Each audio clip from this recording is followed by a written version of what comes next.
Assalamualaikum warahmatullahi wabarakatuh.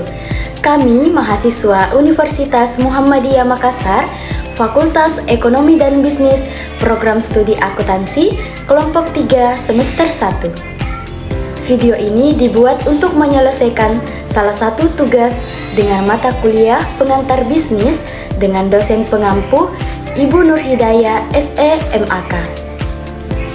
Kami dari kelompok 3 terdiri dari 5 anggota kelompok yang masing-masing bekerja sama untuk memenuhi tugas kelompok dengan judul materi perilaku dan motivasi karyawan. Sebelum kami masuk pada pembahasan lebih lanjut, izinkan kami memperkenalkan diri terlebih dahulu. Yang pertama, saya sendiri Nurul Auliah Putri dengan NIM 1057311102224. Selanjutnya, Nurul Jannah Ramadhani dengan NIM 1057311095524. Selanjutnya, Nur Ainul Fajriana dengan NIM 10573110864.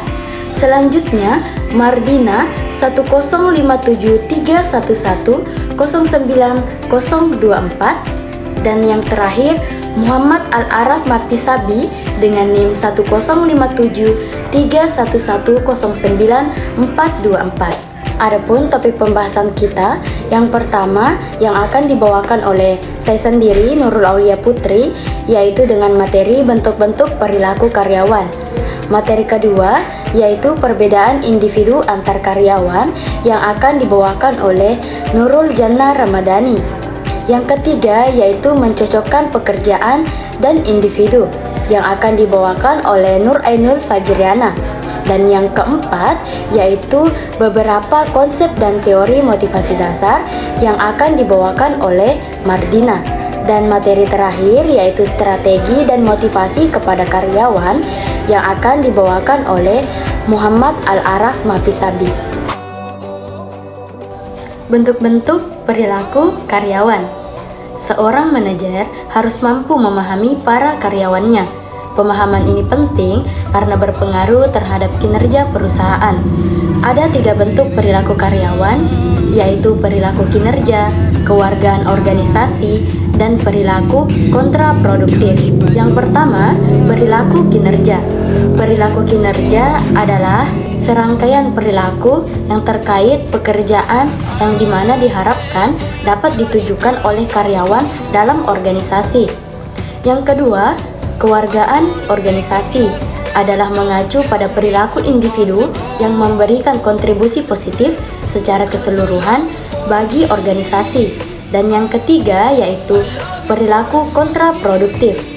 Perilaku kontraproduktif adalah perilaku yang menjauhkan karyawan dari kinerja organisasi. Ketidakhadiran terjadi ketika seorang karyawan tersebut tidak hadir. Perbedaan individu antar karyawan. Perbedaan individu merupakan akibat pribadi yang berbeda antara satu dengan yang lain. Kepribadian dalam hidup nyata yaitu personality, membedakan satu individu dengan individu lain.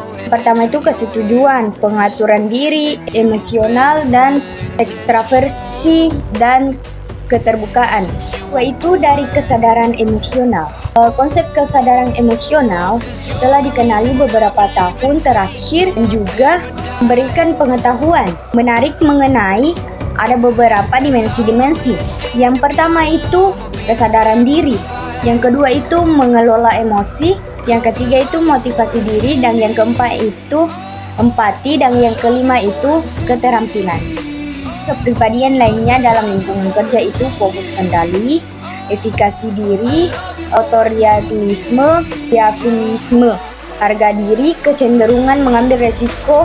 Sifat lingkungan kerja itu terdiri dari sikap mencerminkan keyakinan dan perasaan seseorang mengenai ide-ide tertentu atau situasi dengan individu lainnya, yaitu fonisme, afek, dan intensi. Sifat utama yang terkait dengan pekerjaan itu adalah kepuasan kerja, mencerminkan derajat sejauh mana orang-orang memilih sifat operatif terhadap pekerjaan mereka. Yang kedua itu komitmen organisasi. Komitmen organisasi mencerminkan identifikasi seseorang dengan organisasi dan misi perusahaan. Cocokan pekerjaan dan kesesuaian individu pekerjaan mengacu pada derajat sejauh mana kontribusi seseorang dan insentif dari organisasi cocok satu sama lain. Kesesuaian individu pekerjaan yang baik memiliki keseimbangan antara kontribusi yang dihasilkan individu dan insentif yang diberikan organisasi. Kontrak psikologis adalah serangkaian ekspektasi yang dimiliki oleh karyawan dan organisasi terkait dengan apa yang karyawan akan berikan bagi organisasi sebagai imbalannya. Tidak seperti kontrak bisnis, kontrak psikologis tidak tertulis dan tidak seluruh ketentuannya dinegosiasikan secara eksplisit. Beberapa konsep dan teori motivasi dasar. Teori klasik. Teori motivasi klasik yaitu teori yang menyatakan bahwa pekerja hanya termotivasi karena uang semata. Yang kedua adalah teori perilaku awal.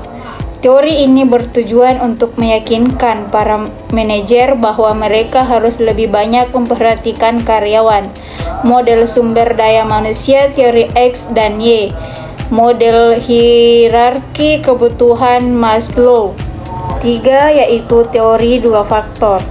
Teori dua faktor yaitu teori motivasi yang menyatakan bahwa keputusan kerja tergantung dari dua jenis, yakni faktor higien dan faktor motivasi. Ada dua faktor. Faktor pertama adalah faktor motivasi. Faktor motivasi adalah pencapaian, pengakuan, pekerjaan itu sendiri, tanggung jawab, kemampuan, dan pertumbuhan. Faktor kedua adalah higien. Higien adalah supervisor, kondisi kerja, hubungan antara individu, gaji dan keamanan, kebijakan, dan administrasi perusahaan. Teori motivasi kontemporer. Beberapa model lain perilaku dan motivasi karyawan yang lebih kompleks telah dikembangkan. Dua di antaranya adalah teori ekspektasi dan teori keadilan. Materi kelima adalah teori ekspektasi. Teori ekspektasi merupakan teori motivasi yang menyatakan bahwa orang-orang termotivasi bekerja untuk memperoleh imbalan yang mereka inginkan dan bisa mereka dapatkan. Materi terakhir adalah teori keadilan. Teori keadilan merupakan teori motivasi yang menyatakan bahwa orang-orang yang mengevaluasi perilaku organisasi terhadap mereka dan membandingkannya dengan perilaku yang diterima orang lain. Setelah materi sebelumnya yang telah dijelaskan oleh teman saya, kita telah mengetahui beberapa konsep dan teori motivasi dasar. Yang selanjutnya, saya akan menjelaskan strategi dan motivasi kepada seorang karyawan. Jadi, untuk meningkatkan moral dan kepuasan kerja karyawan, sebuah perusahaan harus menciptakan lingkungan kerja yang mendukung dan memberikan perhatian pada kebutuhan karyawan. Salah satunya ataupun yang pertama, memberikan upah yang sesuai ataupun sesuai standar perusahaan. Memberikan upah yang kompetitif sesuai standar pasar dan kinerja karyawan dapat meningkatkan motivasi dan rasa penghargaan mereka terhadap pekerjaan maupun perusahaan. Yang kedua, memberikan kenaikan jabatan kepada karyawan yang berprestasi. Promosi yang didasarkan pada kinerja menunjukkan bahwa perusahaan menghargai kerja keras dan kontribusi karyawan. Ini juga mendorong kompetisi sehat di antara karyawan. Yang ketiga, memberikan kepastian kerja. Memberikan kontrak kerja yang jelas dan jaminan stabilitas dapat menciptakan rasa aman dan loyalitas terhadap perusahaan. Yang keempat, memberikan bonus kepada karyawan berprestasi. Bonus berbasis kinerja baik berupa uang tunai maupun penghargaan lainnya dapat meningkatkan produktivitas dan kepuasan kerja karyawan. Yang kelima, memberikan kompensasi atau tambahan. Selain upah, pemberian kompensasi berupa tunjangan kesehatan maupun asuransi ataupun cuti tambahan untuk mendukung kesejahteraan karyawan. Yang keenam, menciptakan lingkungan kerja yang harmonis, mendorong budaya kerja yang inklusif, komunikasi dan terbuka, dan hubungan yang baik antar kolega akan menciptakan suasana kerja yang nyaman dan produktif. Baiklah, selanjutnya motivasi dalam lingkungan kerja. Dalam hal ini dibutuhkan seorang manajer yang mampu untuk memotivasi karyawan secara aktif dan harus dapat mempengaruhi tingkat motivasi karyawan. Jika salah satu karyawan kinerjanya harus diperbaiki, maka manajer harus turut ikut campur dan membantu menciptakan atmosfer yang mendorong, mendukung, dan mempertahankan perbaikan. Adapun beberapa strategi yang menambahkan motivasi karyawan antara lain, yang pertama itu sasaran. Jadi kita harus menetapkan tujuan yang jelas, spesifik, dan terukur untuk setiap individu maupun tim. Sasaran yang realistis tentu saja namun menantang dapat memotivasi karyawan untuk bekerja lebih baik. Yang kedua, partisipasi. Jadi kita harus melibatkan karyawan dalam proses pengambilan keputusan, terutama yang berkaitan dengan tugas mereka. Dengan memberikan kesempatan untuk berkontribusi, mereka merasa dihargai dan juga memiliki rasa kepemilikan hasil kerja. Yang ketiga, pengakuan. Berikan penghargaan atas kontribusi dan pencapaian karyawan, baik melalui ucapan terima kasih maupun penghargaan formal. Pengakuan adalah salah satu cara paling efektif untuk memotivasi seorang karyawan. Keempat, komunikasi. Kita harus membangun komunikasi yang terbuka dan transparan, berikan feedback konstruktif secara rutin, dan dengarkan aspirasi karyawan. Hal ini menciptakan hubungan kerja yang positif. 5. Kesempatan. Berikan kesempatan kepada karyawan untuk berkembang, baik melalui pelatihan, promosi, atau pengambilan tanggung jawab baru. Mereka yang merasa memiliki peluang untuk maju lebih termotivasi.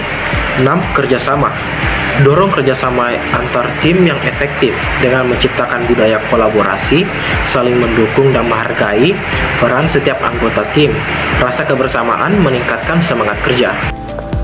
Baiklah, setelah mendengarkan pembahasan tadi, dapat disimpulkan bahwa motivasi karyawan merupakan suatu keadaan yang mendorong, merangsang, atau menggerakkan seseorang untuk melakukan sesuatu yang dilakukannya sehingga mencapai tujuannya.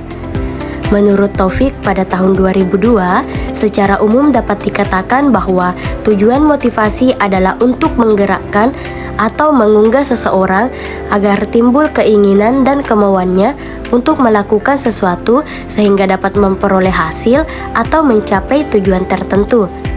Kegunaan motivasi karyawan adalah untuk mendorong timbulnya kelakuan atau suatu perbuatan. Tanpa motivasi, tidak akan timbul perbuatan seperti belajar, seperti pengarah, artinya mengarahkan perbuatan kepada pencapaian tujuan yang diinginkan sebagai penggerak. Berfungsi sebagai mesin bagi mobil, besar kecilnya motivasi akan menentukan cepat atau lambatnya suatu pekerjaan.